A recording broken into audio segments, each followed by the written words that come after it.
Hi guys, ayan, nandito nga tayo sa Kamuning Bakery. So, ayan na si Boss Roy. Bumibili ng bread. So, ayan siya. Ang daming klase. Lagi ko na talaga itong nakikita dati pa. Oh, masarap daw yung mga tinapay dito. Pero matagal ko na kasing natikman yung tinapay.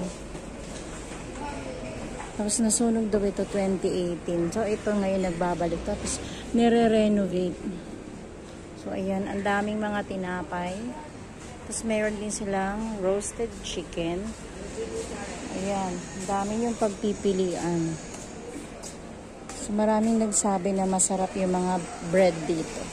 Ayan, madaming klase. May mga ensaymada, ube bread, may cinnamon,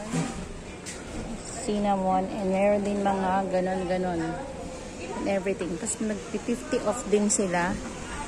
So ayan.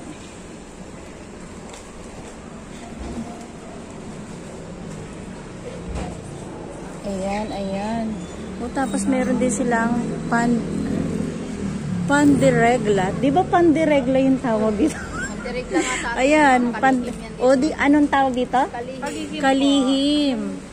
So, ayan, pandiregla. Pero, mas more on kilala yan ng ano. Kasi parang meron siyang regla sa gitna, charot. So, ayan, dami ring mga klase pa ng bread. So, ayan. Tapos, meron din silang, paluto. So, meron din sila ditong dine-in. Pwede din kayo mag-dine-in. So, nag-order kami ng pansit.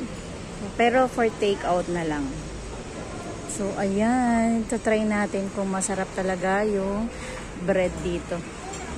Tsaka kung yung pansit. Ano nangyari? Bakit ka naglilinis? Ko talaga, pumunta ka lang dyan. Nagdumi ka pa.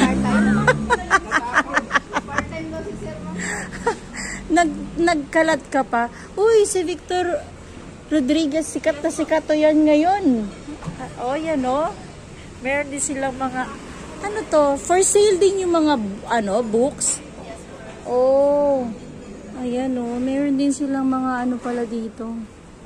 Kaya pala ang tagal ko nang hindi nakikita na nasunog pala. Kasi lagi kaming dumadaan dito. Sabi ko, meron tinapay dito na masarap Tapos nabanggit nga ni Habi na merong nag-vlog nga raw. Kaya ayan. So ayun nga pala siya. Nire-renovate. Nasunog nga pala talaga.